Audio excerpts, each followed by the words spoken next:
So this is the actual intro to my editing of the pedal fix video. Um, yeah, I guess here I'm just going through and putting the video where it needed to go. I think here I've tried to figure out how to do something. So I was trying to figure out how to put text over it. And then I'm trying to figure out what they were called exactly. Trying to locate the squeak. Yeah, and here's where I'm actually saying how you can skip ahead, because I didn't want people to have to watch as I diagnosed where the squeak was. That's hardly useful. I want to be able to put annotations into the video on YouTube itself, so that you can simply click and go to that. I may at some point play with that. I haven't figured it, or I haven't spent any time trying to figure out how to do that yet. Here's me opening up Photoshop and was that Photoshop? Maybe not. No, I'm not sure what I did there. Some more text. There's different ways I could have did this, but I think this worked out okay. After I spent some time figuring out how to stroke and such. Yeah, well, I mean, just watching the video a bit. It's the worst part about video editing, especially trying to do this every day, is anything you do, you spend like twice as much time as you videoed trying to edit it.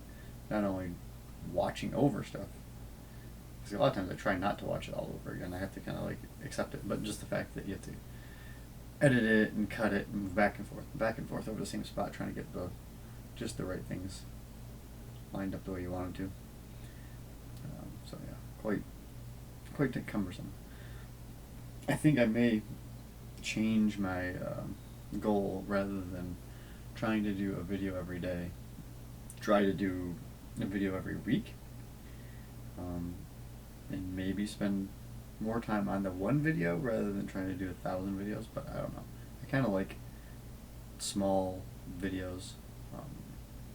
Maybe as long as they're under 5 minutes, not a big deal. But anything more than that is quite time consuming. This video took me most of the day, just because of the recording and stuff. But this is going to run out of time. Alright, so stop. So this is to fill in some gaps where I had accidentally started over recording a previous video because I did them in the wrong order. Alright, this is going to end now. I kind of put it at I did put it at 1,000% speed, just because it took me quite a while to actually do it. Even at 1,000% speed, it's still over 5 minutes long, so it's hardly interesting to watch. But yeah, so there's things like this where I was experimenting, figuring out how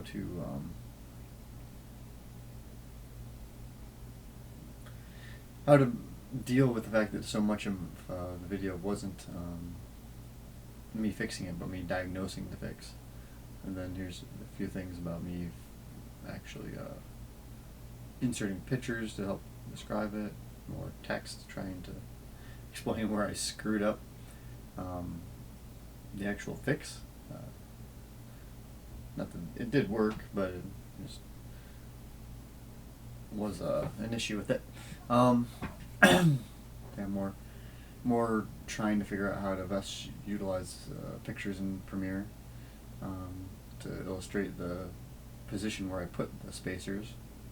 It was kind of hard to show because it's kind of a small little bit, especially on video. It didn't turn out great because of the focusing and everything. So these I took with my SLR and zoomed in really accurately as well as I could, and then I went into Photoshop and circled them.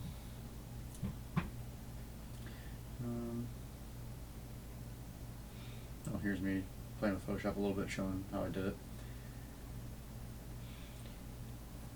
Oh boy. This is my first time doing a dub over, so I'm not sure exactly how well this is going to sound. I would stop it for that sneeze, but I guess that's part of the learning process. um, yeah, I mean, playing with some transitions here to make the pictures come in a little bit more interesting than just popping up. This is more for practice than it was for actual beautification. Yeah, there's a lot to learn again. I used to know Premiere quite well, but they've changed a bit, changed enough in CC. I have to figure out where everything is again, which is a bit of a pain. Trying to make sure that,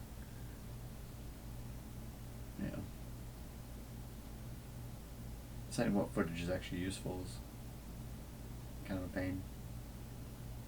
What is this part? So this section is me going through and making the thumbnail, which I actually probably found the more interesting bit to watch. I wouldn't have sped these up 500%. Hopefully that's going to be enough. They're not super long, but it still ends up being another 5 minutes of me playing with Photoshop here. Yeah, I realized that I didn't have a great background, so I was just trying to make something that would catch your eye. I'm obviously copying a lot of ideas you'd see on YouTube in general. Trying to find a font that looks good. That's always a trick. I don't have a great eye for fonts, so I just kind of go through and try to do that. I also was trying to come up with a title. I think fixing my may be a reoccurring thing on the channel. I feel like that'd be kind of cool. Every time I fix something, I'll go through and make a fixing my, and I like to kind of do a mini, not a tutorial, but just to show what I actually did. Trying to find a font that stood out differently from fixing my. Still, yeah, most of this is just deciding how I actually want the text to show up.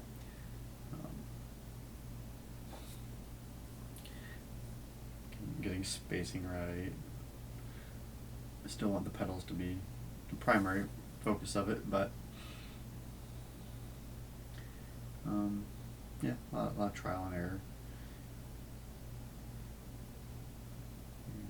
Here's where I change the font. Check to see if the F is capitalized, because it's a funny looking F. Here's where I put layer styles on it. I always like doing that. It's like a really easy thing to do to make it stand out just a bit more. Here, stroke the text and give it a drop shadow, which looks really good full. It turns out when end up putting it on YouTube, you really have a hard time seeing the font. It doesn't read as well. So next time I do it, I'll have to either make the font bigger or maybe make it less busy. I mean, it depends on the size of your screen too. Viewing it at 1080p at a normal size monitor, if it was a bigger monitor or something, maybe it would look better. But I think making it, there's too much text there, I think. Yeah, I'm just doing fine tweaks. Oh, and then this part is me going through and making the what do you call it? The close-ups that I did in the video. These are, I think, important because a nicely focused picture tends to show detail a lot better than the videos do. Because videos tend to focus wanders and you're trying to hold something steady. And this lets you also like put a nice circle on it. You can do that with After Effects too, I suppose. Which maybe I will in a future video at some point just for fun. But I think as far as it goes, I think this is probably the better way to go about it. Opened up some sort of weird thing. I didn't know what I was doing. That's always fun. But yeah, just trying to figure out exactly what ratios I was going to work on. Like, I was going to do anything fancy with the circle. Not even sure what that picture was supposed to be showing. Oh, it was messing with me.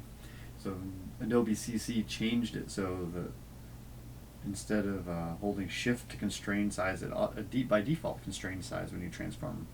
So I kept trying to hold Shift, and it kept unconstraining it, and it confused the heck out of me. It's like this, so constantly fighting with it because I'm just so used to holding shift to constrain size. Oh, that's what I was trying to show. That's right. The gap in the back showing where the actual squeak occurred is what those pictures were for.